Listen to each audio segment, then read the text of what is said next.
We've been busy mapping where weapons flow in this world, especially those that originate in the United States.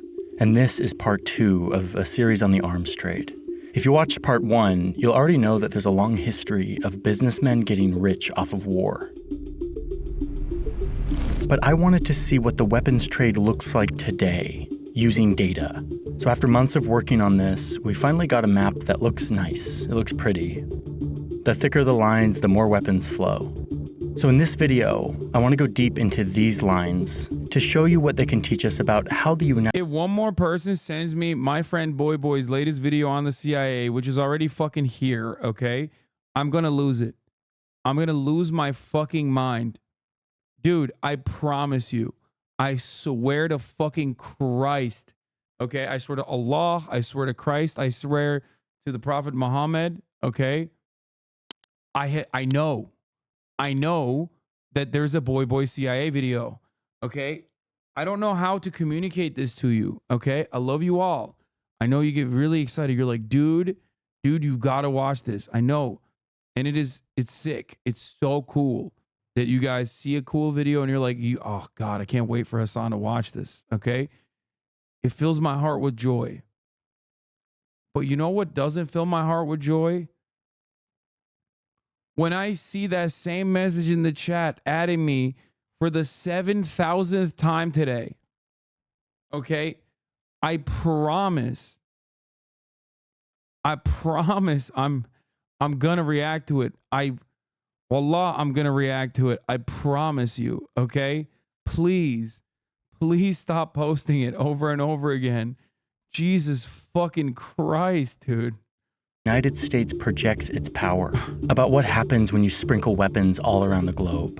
I've been looking at every one of these countries, and with the help of my new colleague Sam, I'm hoping to bring you into a much deeper understanding of the American arms trade. I also want to let you in on some of the conversations. I wish there was a way to key search it to see exactly how many people fucking posted that in the chat today. This is another example of something that's like otherwise positive, okay? This is another example of something that's like otherwise positive, something that's like actually good for the stream. You know what I mean? If I hadn't seen it. Versus like after the 7,000th time I've seen it, I'm like, oh my God. I've been having with experts in this field, which for me was very helpful in decoding all of this. Hello. I'm Jeff Abramson. I'm a senior fellow at the Center for International Policy. And I also lead something called the Forum on the Arms Trade, which is really where my passion is. I'm Bill Hartung. I'm currently a senior research fellow at the Quincy Institute for Responsible Statecraft. I've been working on arms trade issues since the 90s. Why do we sell weapons to other countries in the first place? I mean, at the most basic level, it is to promote peace and security. When we talk about the currency of international relationships, sometimes weapons become that currency. And what we desperately need is alternate currencies. Well, there's the textbook reasons and real reasons. You know, the Pentagon would tell you it promotes stability, it helps allies defend themselves. So there's this kind of strategic argument, but it's really about if you believe the U.S. should be able to go anywhere, fight any battle, beat any adversary. It's kind of premised in a fairly militarized view of foreign policy. The United States sold weapons to 103 countries, and that's major weapons. Generally, whenever the United States provides weapons to another country, they have to agree on how to use them, and they're not supposed to use them to violate human rights. But it's hard to see the leverage that the United States can use with that government. Chatter, I will put you in the Associated Press building. Do you understand me? That we just saw. If you fucking ask me to watch a short Sinead O'Connor interview one more fucking time, I will put you in the Associated Press building in Gaza, okay? Stop. One last thing I want to do before we dive fully in is give you a theoretical point in IR, international relations. Understanding this will help us understand this map much better. It's this concept of balance of power. The big paradox in international relations is that countries will naturally get into conflict with each other unless they calculate that it is unwise to do so, that they actually don't have a chance of winning or gaining anything. So countries are always building up their weapons so that they have just enough so that their enemy will not attack them, but not too much to where they will provoke some kind of escalation and their enemy will start to get into a race to have more weapons. Every country is making this calculation all of the time, this balance of power with their rivals in their region. And weapons systems and capabilities tend to be... There's only one view of international relations theory, man. What the fuck? Yeah, obviously. But he's not going to... He's not... This is why I said he's not going to do a materialist analysis here. The ingredients that are used for that calculation, for that balance of power. When the US government approves a bunch of weapons being sent to some country, in all of their press releases, they always say the same thing, which is that this sale will not alter the balance of power in the region. An imbalance of power is what leads to escalating conflict and instability. What an irony that the promotion of peace and security is sell killing machines to other countries. There are people who believe this creates better peace and security. At the moment of the transfer, it seems like a good idea. It feels like you've got to provide them. No, it doesn't. It doesn't. It doesn't. It doesn't. There is no fucking good reason, okay? The real reason is money. Military contractors are making money. They're making money on the front end with subsidies, okay? And then they're making money on the back end after selling those weapons. And then they go back to the government and say, well, our resources are diminished. You know? Our coffer's empty. We no longer have these weapons because we sent the refurbished ones to Ukraine. Then they turn around and they demand more money. Rinse and repeat. And the GDP grows. That's it. And one of the best parts about it is that more weapons being shipped out require even larger weapons, even bigger weapons, even more weapons. That's it. And that is a necessity.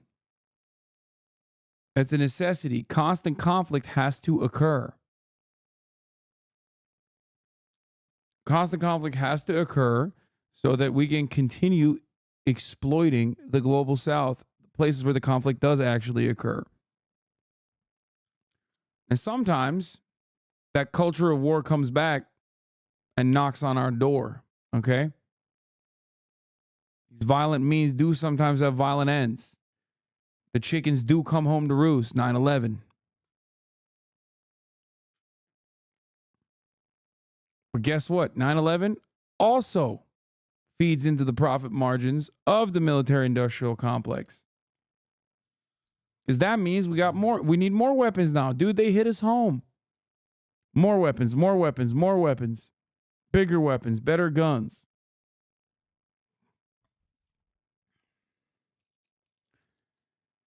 Dude, you're literally spoiling the whole video. I don't think he's going to talk about it like this because I think ultimately... I mean, I think it's ultimately silly to fucking talk about war and or weapon shipments overseas as like an objectively good thing. There's no one I don't think a single fucking person legitimately believes that. Or like, this is the only solution, is you put these weapons in this situation because we're out of options. The first takeaway from this is just what you can see immediately, that the United States has a massive presence all around the world. You could look at these lines as almost tentacles of US influence in almost every country on Earth, selling jets and guns and tanks and missiles and bombs and radar and helicopters in exchange for influence. I'd say at the real global level is this idea that if we are engaging in you in the arms trade, if you are buying weapons from us, we will have some say in how you act. But that's about all this map will show you. The US has influence all over the world. It's something we kind of know. I want to get a deeper understanding of what's going on with each of these lines, which is why I reached out to my good friend, Sam Ellis. Sam Ellis, creator of Search Party. Do you have time to help me out? Yeah, let's do it. Let's do it. Sam specializes in taking something that's complicated and giving us a better insight into it, helping us learn from it using design and visual language. So Sam's down here and we're going to figure out how to decode this map.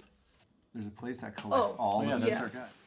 What we are trying to do here is we want to understand the why. Because this map doesn't say why. It doesn't say, like, what is the U.S.'s motive in this? It's often securing the loyalty of a regime somewhere, and weapons are the currency for securing loyalty. The U.S. sometimes wants stability in the region, and it achieves that sometimes by wanting stability in terms of, we picked you as a government, we would like you to stay in power. One of the reasons we sell is so that we don't have to be the world policeman everywhere all the time, doing all the work. We can have people would basically outsource it to. You know, what I'd like this map system to somehow convey is that what the US buys with the currency of weapons varies. And I think it would be really interesting to zoom in to some of these case studies and somehow show what the US is buying. Yeah. So stability, it's allies. Ally, stability, resources, relationship. And we put all the categories on, and then you zoom into the different combinations.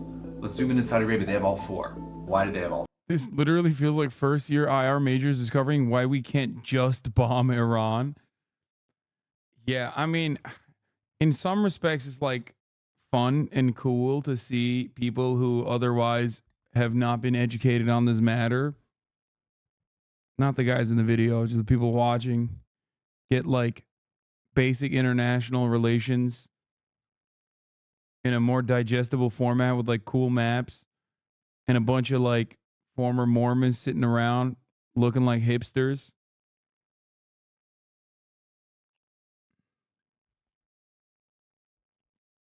All four.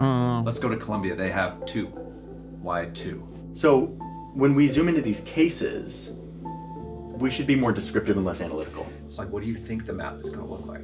Like, do you think that the most weapons are gonna go to the countries with the most number of badges?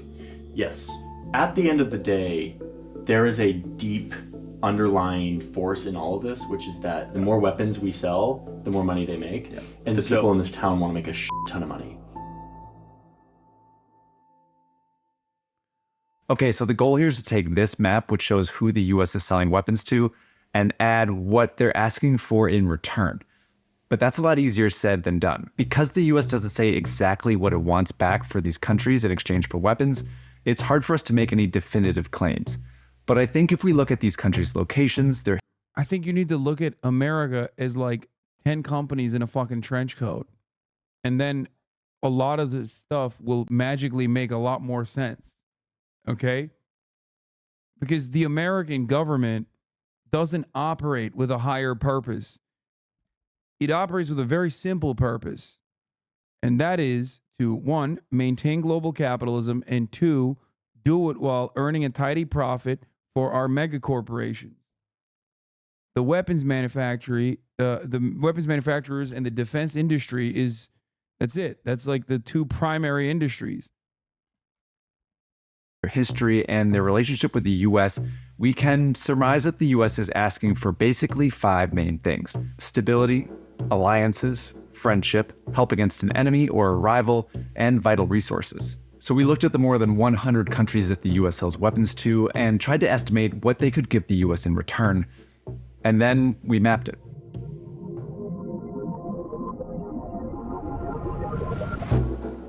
So now we can see not only who the US sells weapons to, but we have an idea of why.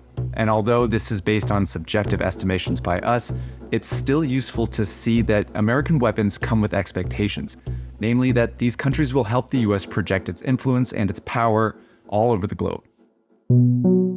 So if we think of weapons as a currency, then the most common thing it's buying is friendship.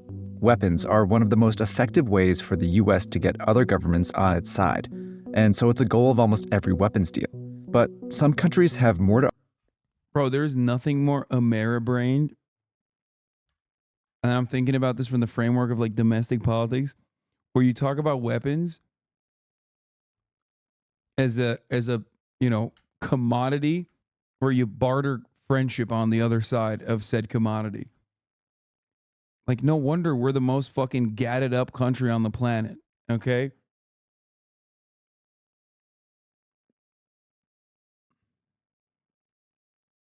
That was what I was talking about the cycle of fascism overseas coming back home.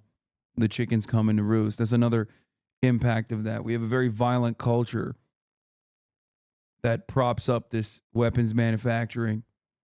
And then that violent culture inevitably yields domestic policy for material reasons, like the AR platform. For those of you who are not as knowledgeable, the AR-15, a lot of that shit was in surplus after Vietnam. Conveniently, around that time frame, we started selling it domestically as well. And inevitably, in the last couple of decades, that became a symbol of Americanness. Okay? Why? Well, because we kept manufacturing it more and more. Why? Because one, it's pretty easy to shoot. Much easier than like handguns and stuff. But also, it has a shit ton. AR-15 during Vietnam. No, the AR platform originated off of isn't it the M16? I think it was the M16. Yeah. So anyway, the AR platform in and of itself, however, is also a very good gun for additional parts. So it's basically a weapon that you can put a lot of parts on. It looks cool. There's a whole different cottage industry that specifically sells different parts, different kits. Even more fucking money in for aftermarket shit, peripherals. Different grips. Perfect. To offer than others. If we zoom to Europe, you'll see that the US is also buying stronger allies. The US is in the NATO alliance with most of these countries, so the US sells them weapons as a way to make their defenses as strong as possible and to prepare them for the possibility that they may have to fight a war together. The US considers many countries allies, but we only included countries that the US is obligated to defend because it's signed a treaty. Ukraine is an example of a country that the US sells lots of weapons to, but isn't in the NATO alliance. Instead, the US is asking for Ukraine to counter an enemy. We've defined 4 countries as the main enemies or rivals of the US. The US often sells weapons to their neighbors as a way to fight a war against them or... Dog, be for real, man. North Korea?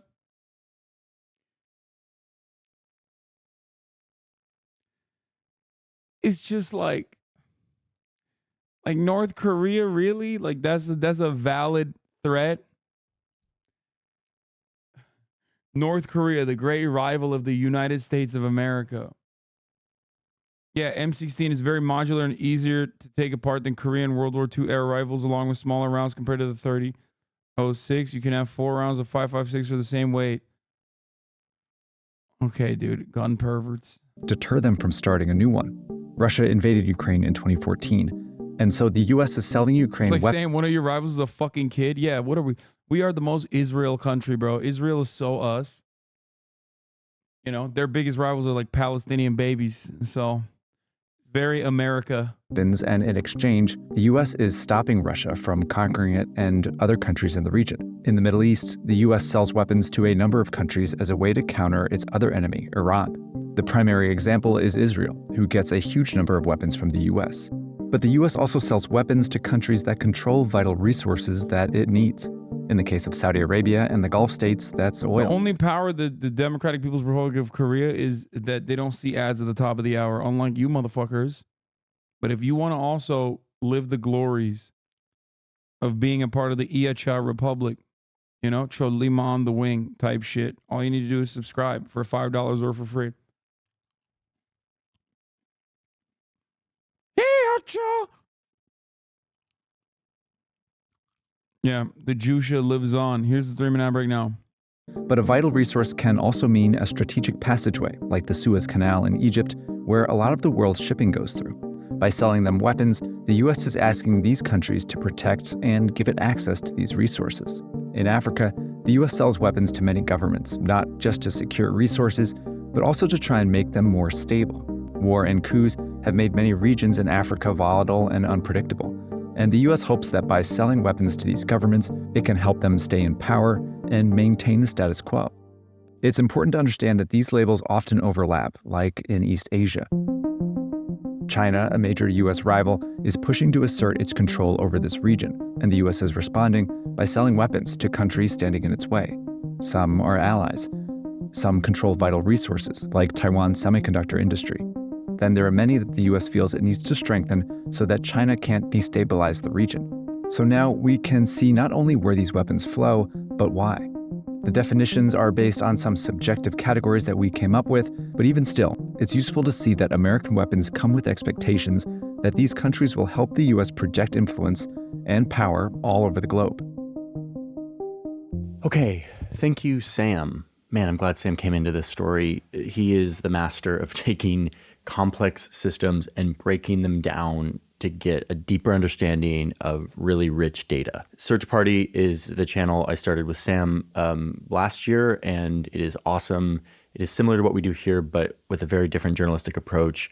You should go subscribe because it's really good stuff. So for the final chapter of this video, I'm going. Ethical reacts aside, did bro really say we give weapons to Africa to ensure regional stability and ensure that regime change does not happen?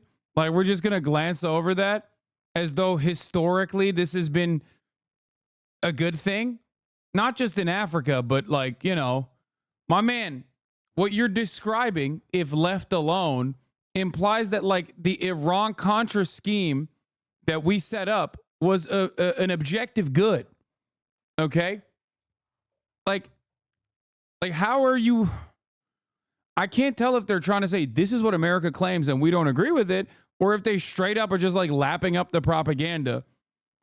Because the thing is, we do that and it's not a good thing. And it objectively is like stability at what cost? Stability at a very bad cost. It's also ironic because those weapons sometimes do end up in the wrong, by American standards, wrong hands. Or sometimes it ends up in the right American standard hands that then get trained on American soldiers. You know, Afghanistan comes to mind. So it's wild to make a video like this and talk about like ensuring stability by giving weapons to these governments, which literally is used on civilians. But also on top of that, he turned around and said, that's why we give all the countries around China these weapons to make sure that China doesn't destabilize the area. How do you make a map like this talk about how America is stabilizing the world by giving them weapons, and then turn around and go, and China is destabilizing the world? It's like a child's way of approaching this subject. Now, here's the other part of this that I don't understand. And that's why like realpolitik can be flipped on its head, and oftentimes is, by the likes of John Mersheimer. Because on the other side, the moment that you realize that like the other side of the equation are also fucking human beings with wants, interests in national security, you know what I mean? Like, then yeah, you're describing a fucking arms race, and it makes it perfectly valid for those guys to do the same shit. Why wouldn't they? There's probably some fucking Chinese Johnny Harris out there on Douyin making the same video about China from the exact same fucking framework. Like,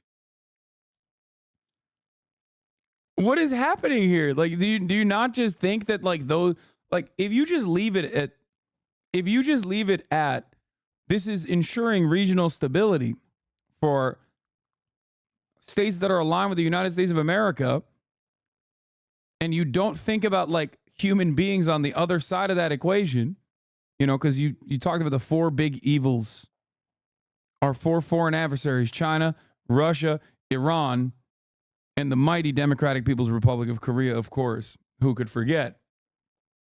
Okay, well, they got humans there too. They got a government there. That government has interests. They have the same exact principles. They want self-preservation. They want regional stability in their own direction. You know what I mean? So I guess it's fine. They're doing the same shit on their end, but might is right. We're doing it more, so we're correct. Is that what it is? You're clearly just jaded by your America bad take. Going to address something that many of you familiar with the arms trade are maybe thinking about right now, which is, does all of this actually work? If weapons are a currency for influence and the US is using that currency to buy stuff, to buy influence or stability around the world, does that actually work the way that the Pentagon and the United States government think it does? No, it doesn't. The short answer is sometimes, but no, it never does, man. 9/11. Remember 9/11? 9/11. 9/11. 9/11. 9/11. No. not really. Where weapons really do work is in keeping alliances strong. There's no question some countries welcome it, realize like Korea and Japan and so forth, Australia, and it probably does cement those relationships, make it more likely they'll support the U.S. in a crunch.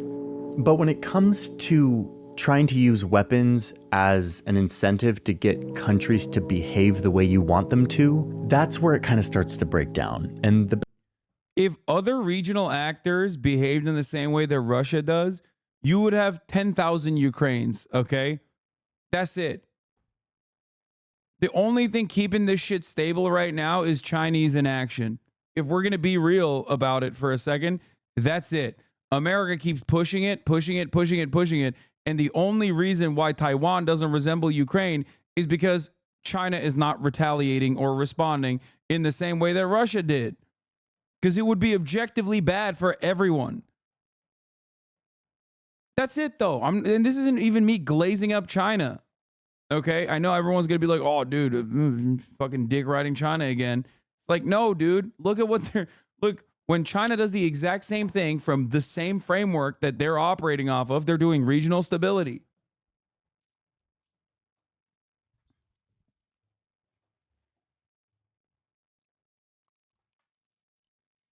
It's so dumb.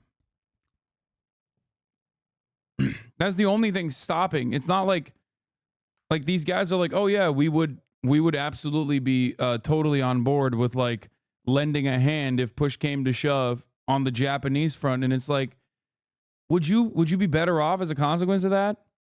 Would you? Would Japan be better off? Would the Philippines be better off? No. The best case for this is Saudi Arabia. You can see on this map we give a lot of weapons to Saudi Arabia.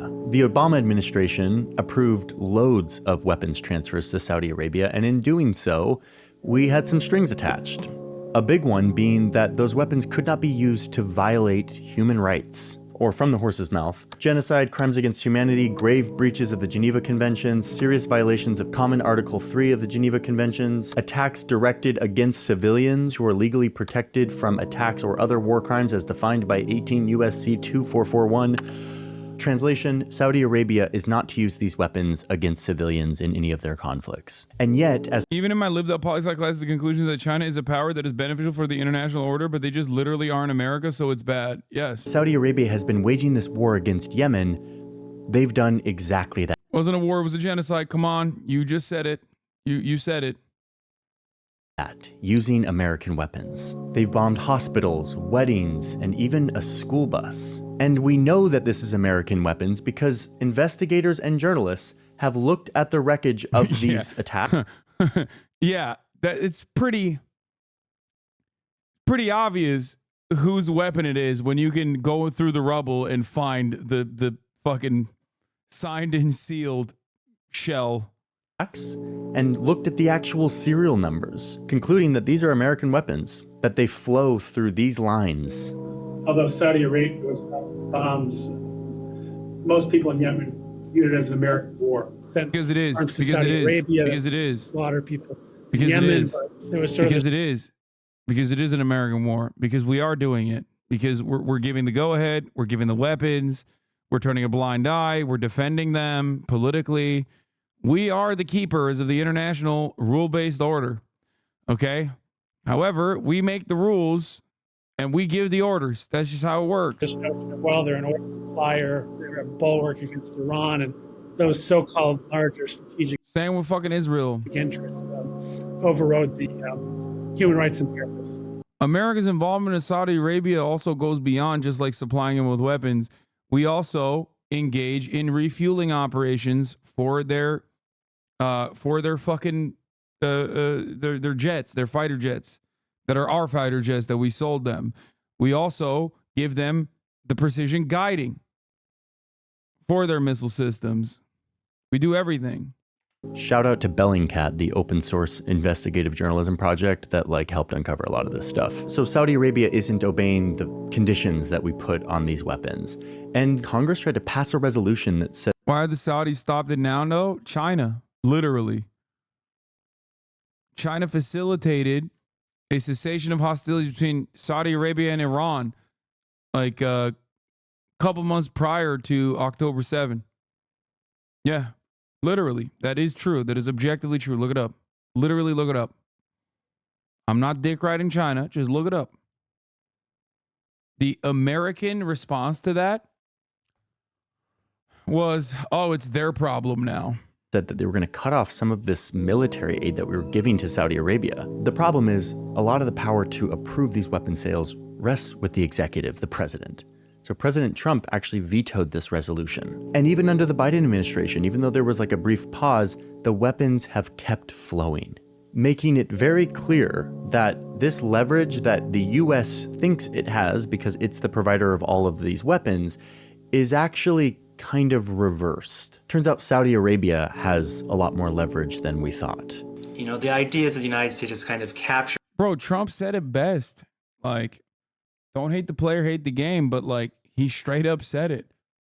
At a time when the media was significantly more contentious about arms trafficking that we were doing to Saudi Arabia, as there was a fucking genocide that Saudi Arabia was waging with our weapons, in the immediate aftermath of the Jamal Khashoggi execution by the Saudi government in an Istanbul Saudi embassy, okay?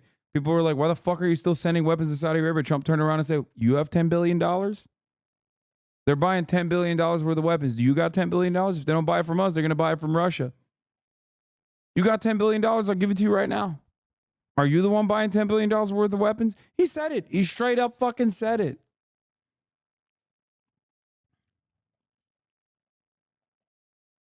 Saudi Arabia by having this weapons and defense arrangement, that the Saudis need to rely on us. They will do things that we ask them to do. Or I think the opposite is... We have zero leverage over these countries. That's fucking not true, man. We do have leverage over these countries. It's called not giving them weapons and not giving them a political cover when they are engaging in genocide. It is ridiculous. Okay? The Saudi government does not have a fucking military without us. What the fuck are we talking about? Now happen. If we can't do it, how the fuck did China do it? How did China do it? Easy question, chat. How the fuck did the Chinese government sit the fucking Saudi government and the Iranian government down and were like, fix it. Enough. How did they do it? Are they just magical beings? Is that what it is? Are they magical, mystical deities out there? No, through economic ties. That's it. Through trade. So it seems like even if you're not giving him a steady flow of fucking weapons, you can still make it happen. As a superpower, you can make it happen. So now tell me, if China can do it, how the fuck can't we do it? You're really going to sit here and tell me we're worse than China? That's goddamn un-American. Happening. But Saudi Arabia has been able to turn the tides and say, hey, if you don't provide this, we'll find an alternate partner. The relationship has been perverted. Centrist Normie, so you support Russia and China arming the world, 10 billion versus moral compass? What moral compass? No, this guy's joking, right? I assume. What do you mean? Moral compass? Did you just listen to what I had to say about Donald Trump and then straight up agree with Donald Trump? Is that what's going on?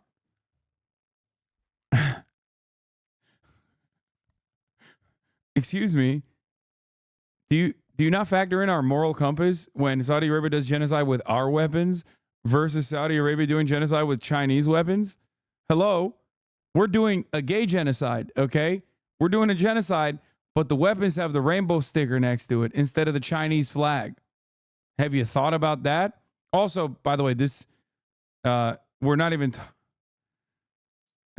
talking about like how $10 billion of weapons that China is selling to Saudi Arabia. I don't know where that came from, but Okay, but Saudi Arabia is a monarchy. Maybe we have better luck influencing fellow democracies. So let's look at Israel, who receives more military aid from the United States than democracy.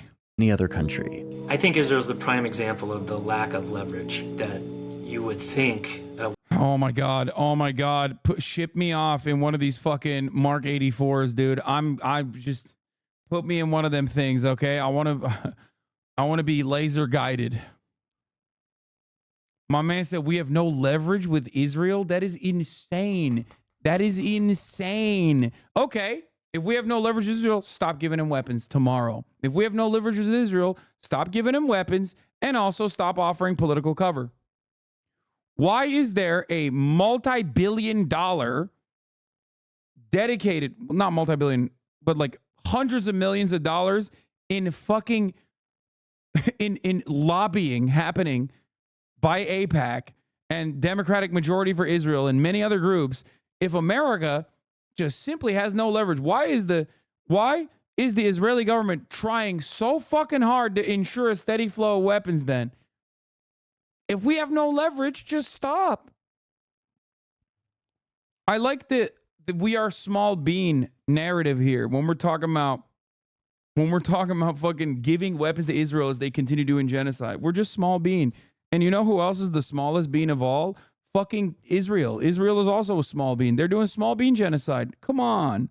A well-developed long-term weapons relationship would have. The US government has come out and said that they are not happy with the way that Israel is conducting its war against Hamas in the Gaza Strip. And yet, what we see here is an effort to push more military aid to Israel without any pause or withdrawal of these weapons transfers. And that's the reality of the arms trade, is that we can hope countries will take things into mind. We can...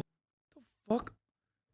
No, man. No, there is no world in which this is how it works. Like, there is no... What the fuck?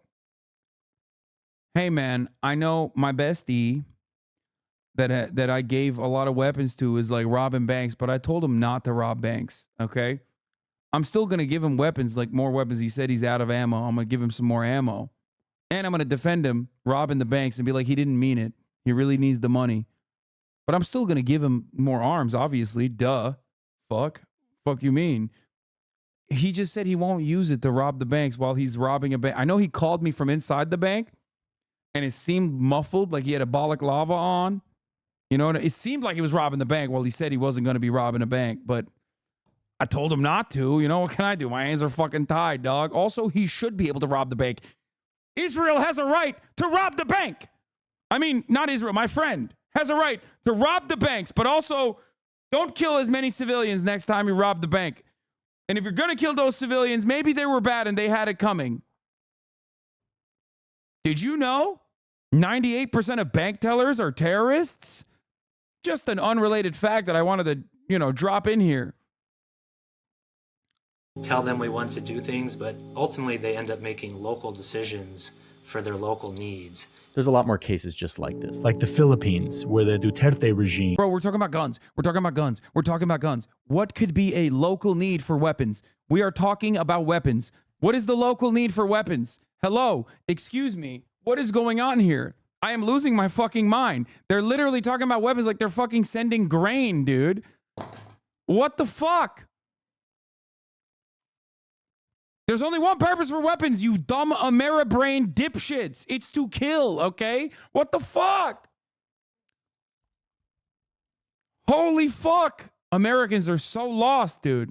Has used American weapons to carry out a brutal war on drugs, murdering and jailing civilians in the process. What's confusing about this is that, in some sense, the weapons are working for US interests. We sell them these weapons, we give them these weapons, we buy their support in deterring our enemy.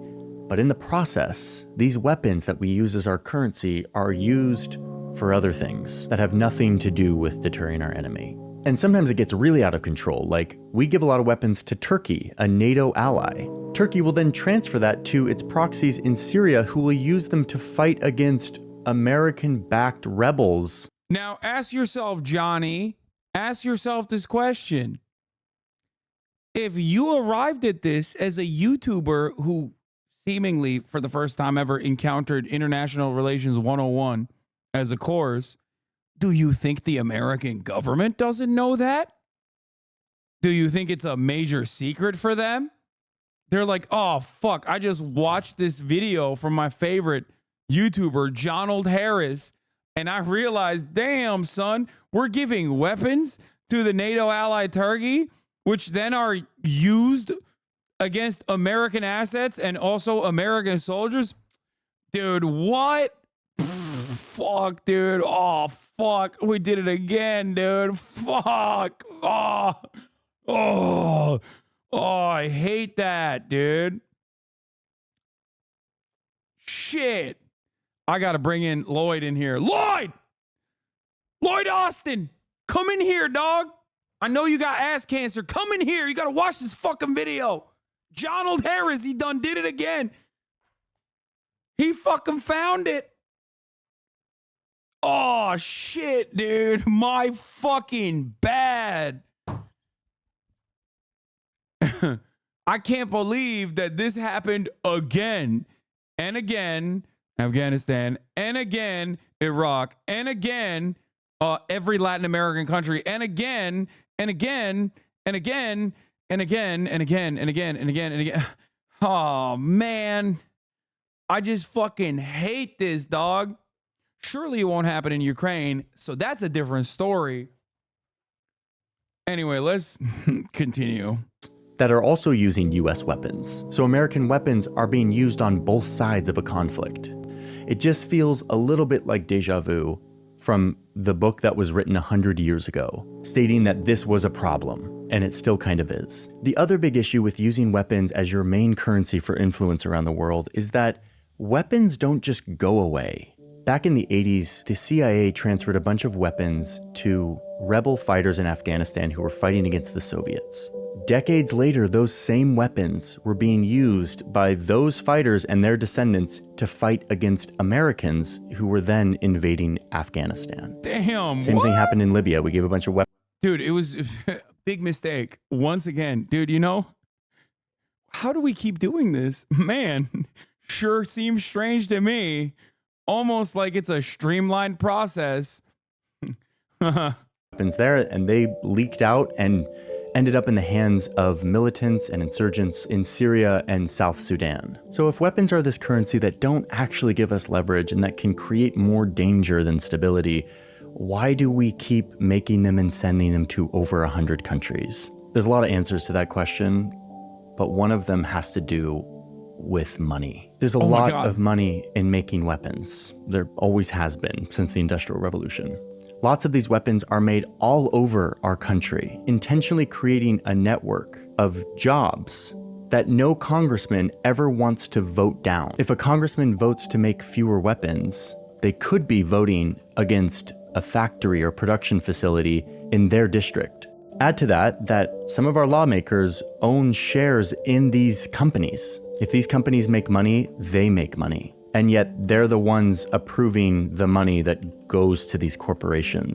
Bro, I'm beginning to think that this is unsustainable and pretty violent. Guys, I don't want to say it, but it kind of does feel like having your primary industry and your primary output be death dealing kind of makes you like a villain a little bit. You know what I mean? Like, not to say, because I love America. Obviously, America not bad. America very good, right? But like also simultaneously, I feel like what Jonald is telling me right now is not great. You know what I mean? Fuck, dude. I don't know what's happening here. I just, fuck. No, but we had to do it. You know, regional stability. A massive conflict of interest that we've reported on before in a previous video on insider trading. What you get is this military-industrial complex, a permanent economic business machine that is incentivized to make more and more weapons, both to prepare for war and provide national security, but also to keep people rich and to keep the constituents of lawmakers happy. So, in short, one of the reasons the map looks like this is to keep a bunch of private corporations nice and rich.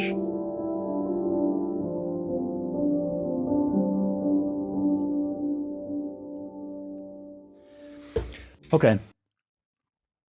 At the end of the journey, he's going to tie this to China. He has to. There is no way he lets it hang like this. He has to be like, and we have to do it because of China and Russia and the bad guys. There's no fucking way. Well, that is the end of a journey for now. It started with an old book that really piqued my interest and brought me in. Johnny Harris, this is my message to you. Read the works of Vladimir Ilyich Lenin, okay? Just peek into it a little bit. Crack open a bad boy. I'm sure there's a dusty ass version that you can find at your local Portland bookstore, okay? Fair trade, organically grown, touched by fucking communists. I'm just saying, if you're that malleable from one book, Johnny Harris reads the Jakarta Method, everything changes. Big game changer for him. He's like, I was so wrong about all the times that I said things about NATO. Like, everything that I've been advocating for, I was in the end, I was wrong. To a history that I didn't know about. And through this process, I feel like I've been able to draw a linkage between this history and how it works today. How for-profit... No, Parenti doesn't fit the bill. It has to be old and dusty, okay? Like, no, I'm not suggesting Chomsky. I'm not suggesting Parenti. I'm not suggesting any of that, okay? Vladimir Lenin. Very old, very dusty book, okay? Like, it will look so sick in his hands with a shit ton of Post-it notes attached to it. Okay? Corporations are still motivated to expand their business by making more and more killing machines. Now, weapons are a stabilizing force in our world. That is true, and that is an irony of stability in the world. You have to have weapons to have some kind of stability for now. Weapons also are political leverage that the US uses to keep the world somewhat stable. And yet, there's a lot to scrutinize and critique about the way that it's done. We're dealing with weapons. This is dangerous stuff. We should be able... How can you not love him? He's so serious. He's like, we're dealing with weapons here. This is dangerous stuff. He's awesome. He's such a lib. So like deep down inside, he's like, weapons are kind of scary, but also it's a necessity for stability. It's like, do you feel stable? In America, do you feel stable and safe? Okay. I don't. I feel like there's too many goddamn weapons everywhere. Okay. Doesn't really invoke stability.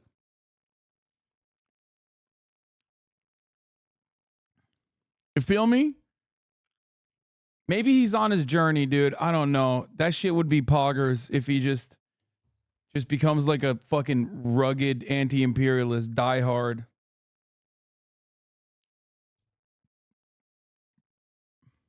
To properly criticize it and critique it. But instead, our ability to do that is hindered by the conflict of interest and the incentives that are brought on by these for-profit corporations. Bro, if weapons give so much regional stability, why don't we just give a shit ton of weapons to China? You know what I mean? Like, this is what I don't understand. It's like, Why are we singling out 4 countries that we don't give weapons to? Here, let's give them some friendship weapons. You know what I mean? Like a bouquet. Yeah, dude. Arm China, arm Russia, arm the DPRK. Or do you need to have a villain so that the constant cycle of weapons manufacturing continues?